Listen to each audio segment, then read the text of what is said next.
നമസ്കാരം, ഞാൻ doctor Shifa Begum, consultant neurologist MAJ hospital. ഞാൻ ഇന്ന് നിങ്ങളോട് സംസാരിക്കാൻ ആഗ്രഹിക്കുന്നത് സ്ട്രോക്ക് അഥവാ മസ്തിഷ്കാഘാതത്തെ കുറിച്ചാണ്. സ്ട്രോക്ക് എന്നാൽ എന്താണ്? നമ്മളുടെ തലച്ചോറിലെ ഏതെങ്കിലും ഭാഗത്തേക്കുള്ള രക്തയോട്ടം നിലയ്ക്കുകയും ആ ഭാഗത്തെ കോശങ്ങൾ നശിച്ചു തുടങ്ങുകയും ചെയ്യുമ്പോഴാണ് അതിന് സ്ട്രോക്ക് എന്ന് പറയുന്നത്. സ്ട്രോക്കിന് പ്രധാനമായും 2 കാരണങ്ങളാണുള്ളത്. ഒന്ന്, തലച്ചോറിലേക്ക് രക്തസ്രാവം ഉണ്ടാവുമ്പോൾ. ഇതിന്റെ പ്രധാന വില്ലൻ ഉയർന്ന രക്തസമ്മർദ്ദമാണ്. സ്ട്രോക്കിന്റെ പ്രധാനപ്പെട്ട 2ാമത്തെ കാരണം തലച്ചോറിലേക്ക് പോകുന്ന വലുതോ ചെറുതോ ആയ ഏതെങ്കിലും രക്തക്കുഴലിനുള്ളിൽ രക്തക്കട്ടയോ അല്ലെങ്കിൽ കൊളസ്ട്രോൾ പ്ലാക്കുകളോ മൂലം ബ്ലോക്ക് ഉണ്ടാവൽ. ഇനി നിങ്ങൾക്കോ നിങ്ങളുടെ കൂടെ ഉണ്ടാവുന്ന ആൾക്കോ സ്ട്രോക്ക് ഉണ്ടായി എന്ന് എങ്ങനെ തിരിച്ചറിയാം? ഇതിന്റെ ലക്ഷണങ്ങൾ എളുപ്പത്തിൽ ഓർത്തുവെക്കാൻ അമേരിക്കൻ സ്ട്രോക്ക് അസോസിയേഷൻ ഒരു ന്യൂമോണിക് ഉണ്ടാക്കിയിട്ടുണ്ട്. അതാണ് ഫാസ്റ്റ്. അതിന്റെ കുറച്ചുകൂടെ മോഡിഫൈഡ് വേർഷൻ ആണ് BE FAST. B for balance, പെട്ടെന്നുള്ള നിൽക്കാനോ നടക്കാനോ ഉള്ള ബുദ്ധിമുട്ട്. ഇ ഫോർ ഐസ്, പെട്ടെന്ന് കാഴ്ചയിലുള്ള ബുദ്ധിമുട്ട്. എഫ് ഫോർ ഫേസ്, പെട്ടെന്ന് വായ് ഒരു സൈഡിലേക്ക് കോടിപ്പോവുക. A for arms or legs, പെട്ടെന്ന് കൈക്കോ കാലിനോ ബലം കുറവുണ്ടാവുക. എസ് ഫോർ സ്പീച്ച്, പെട്ടെന്ന് സംസാരത്തിലുള്ള ബുദ്ധിമുട്ട് വരിക.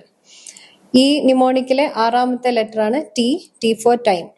അപ്പൊ ഇങ്ങനെ ആർക്കെങ്കിലും ഉണ്ടായാൽ ഉടനെ ഹോസ്പിറ്റലിലേക്ക് കൊണ്ടുപോകേണ്ടതും ചികിത്സ തേടേണ്ടതും അത്യാവശ്യമാണ്. നിങ്ങളുടെ സ്ട്രോക്ക് തലച്ചോറിലെ ഏതെങ്കിലും വലുതോ ചെറുതോ ആയ രക്തക്കുഴലിലുള്ള ബ്ലോക്ക് ആണെങ്കിൽ അതിനു വേണ്ടിയിട്ടുള്ള ചില ചികിത്സകൾ ഏതാനും മണിക്കൂറുകൾക്കുള്ളിൽ മാത്രമേ കൊടുത്താൽ ഉപയോഗമുള്ളൂ. അവയാണ് ത്രോംബലൈസിസ് ആൻഡ് ത്രോംബെക്ടമി. ത്രോംബലൈസിസ് എന്നാൽ കട്ടപിടിച്ച രക്തത്തിനെ അലിയിക്കാനുള്ള മരുന്ന് ഇഞ്ചക്ഷനായി കൊടുക്കുന്ന രീതി. ത്രോംബെക്ടമി എന്നാൽ നിങ്ങളുടെ സ്ട്രോക്ക് തലച്ചോറിലെ ഏതെങ്കിലും വലിയ രക്തക്കുഴലിന്റെ ബ്ലോക്ക് കൊണ്ടാണെങ്കിൽ കത്തീറ്റർ എന്ന നേരിയ ട്യൂബ് രക്തക്കുഴലിനുള്ളിൽ കടത്തി ആ ബ്ലോക്കിനെ എടുത്തു മാറ്റുന്ന രീതി. നിങ്ങൾക്ക് ഇത്തരത്തിലുള്ള സ്ട്രോക്ക് ഉണ്ടായാൽ ഈ ചികിത്സാ രീതികൾ എല്ലാവർക്കും പ്രായോഗികമാണോ? അല്ല. നിങ്ങളുടെ സ്ട്രോക്കിന്റെ തീവ്രത, രക്തസമ്മർദ്ദത്തിന്റെ അളവ്, ഈ ചികിത്സ കൊണ്ട് തലച്ചോറിൽ രക്തസ്രാവം ഉണ്ടാവാനുള്ള സാധ്യത എന്നിങ്ങനെ പലതും കണക്കിലെടുത്ത ശേഷം ഈ ചികിത്സ കൊണ്ട് നിങ്ങൾക്ക് ഗുണമുണ്ടാവാനുള്ള സാധ്യത ആണ് കൂടുതലെങ്കിലാണ് ഡോക്ടർ നിങ്ങൾക്കിത് നിർദ്ദേശിക്കുക. ചിലർക്ക് മേൽപ്പറഞ്ഞ സ്ട്രോക്കിന്റെ ലക്ഷണങ്ങൾ കുറച്ചു നേരത്തേക്ക് വരികയും അത് തനിയെ തന്നെ മാറിപ്പോവുകയും ചെയ്യും.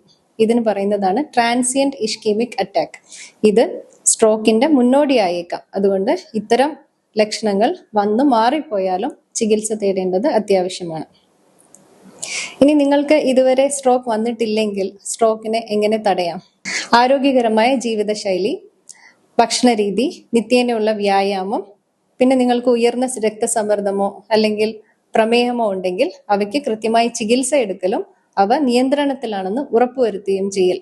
പിന്നെ കിഡ്നിയോ ഹൃദയമോ സംബന്ധമായിട്ടുള്ള അസുഖങ്ങളുണ്ടെങ്കിൽ അവയ്ക്കും കൃത്യമായി ചികിത്സ എടുക്കുക. ഇവയെല്ലാം ചെയ്താൽ സ്ട്രോക്ക് ഒരു പരിധി വരെ തടയാൻ കഴിയും. അപ്പോൾ മനസ്സിലാക്കുക, നിങ്ങൾ സ്ട്രോക്ക് വന്നിട്ടുണ്ടെങ്കിൽ നിങ്ങൾ ഒരു കിടപ്പ് രോഗിയായി മാറി എന്നർത്ഥമില്ല. കൃത്യമായ ചികിത്സയും പിന്നീടുള്ള ഫിസിയോതെറാപ്പിയും ചെയ്യുന്നതിലൂടെ സ്ട്രോക്ക് കൊണ്ടുണ്ടായ ബുദ്ധിമുട്ട് പൂർണ്ണമായി ഭേദമാക്കാനോ അല്ലെങ്കിൽ അതിന്റെ തീവ്രത കുറയ്ക്കാനോ കഴിഞ്ഞേക്കാം. നന്ദി, നമസ്കാരം.